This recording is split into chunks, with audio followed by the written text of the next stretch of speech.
Everybody, welcome back to Dream Bakes. I know it's been a very long time since I filmed a bit of a longer video, and again this isn't going to be too long, but I've just, we've been so busy that I've not really had time to to think for myself really.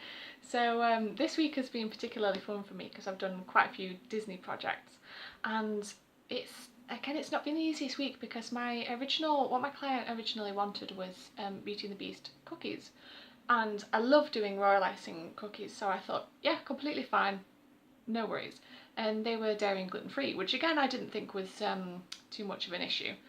However, I made probably 3 or 4 different varieties of different recipes and proportions of things, and I came up with one that I thought actually tasted like normal cookies and looked and behaved like normal cookies as well. So I was very pleased with this, and I had all my stencils drawn, so I popped my stencils on top of the cookies.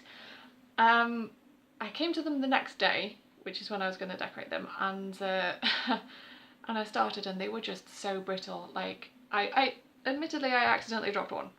That was my fault. But I was just trying to lift up 2 of the others, and they just went straight in the middle, and I did make spares, but they were 2 of the same one, so I didn't have any more spares, and I was completely stressing out. I was thinking, oh my god, like she's going to be so annoyed at me, so cross at me, I can't do this thing that I said I'd be able to do for her, which, because obviously, you know, it's like a contract, she'd paid for them and everything, so, and I couldn't see any way in which to make them work, so I went to her and I put my hands up and I said, like, I'm really sorry, but I've not been able to do them as we said, and I called her the wrong name in the message as well, so I was thinking, like, she's going to ask for a refund, and fair enough to her if she did, but luckily she was very understanding, bless her. She was lovely about it, and we changed it to be cupcakes instead.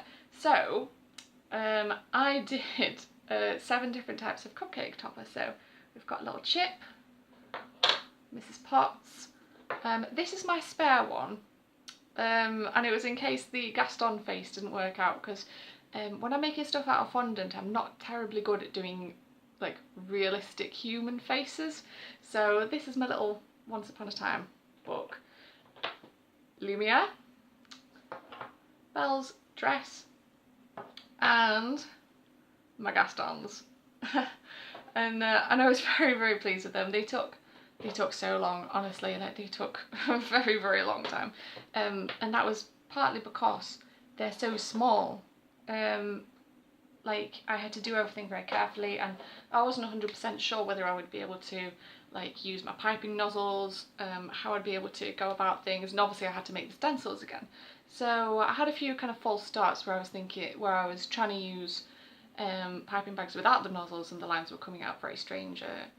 That wasn't a good start really.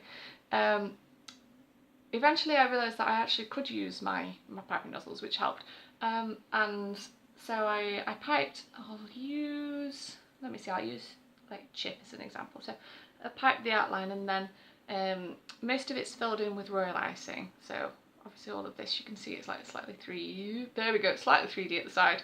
And then the details, like the eyes and the mouth and these little lines down here, I painted them all on by hand. So as you can imagine, they took quite a long time.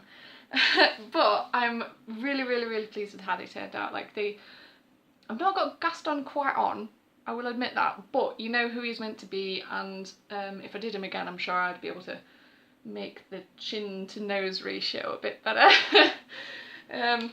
Yeah, I'm very pleased with it. Oh, do you know, I forgot to show you this one. Oh! Okay. I forgot to show you this one as well. The stained glass window. This has surprisingly been a couple of people's favourites. Well, the book's probably my least favourite, to be fair, but my brother said this was his favourite, and yeah, I've seen a couple of them that have been the stained glass, but they've not been quite right colour-wise, but I think that's okay. What do you think? And what I'm planning to do, because I made, how many did I make? Let me do my times table. I did 21, because I did 7, 3 each. Obviously the client has got hers, so I've got enough for a competition. which is pretty exciting. So if you watch this space, I'm going to be putting a competition on Facebook. I might extend it to Twitter as well, I'm not entirely sure. All the rules and everything will be on there, but that'll be launching in the probably next day or so. And you can win whatever cupcakes you want. I haven't exactly planned it out. It's obviously going to be only open to people in Doncaster, I'm afraid, because I can't post them. But yeah, I'm super proud that I managed to make something so positive come out of such a disastrous start, really. Like, I was so... oh, you should have seen how upset I was about those cookies. It was not cool. And yeah, I managed to not let myself get upset or frustrated or too stressed out. I was just like, I'll see what her reaction is.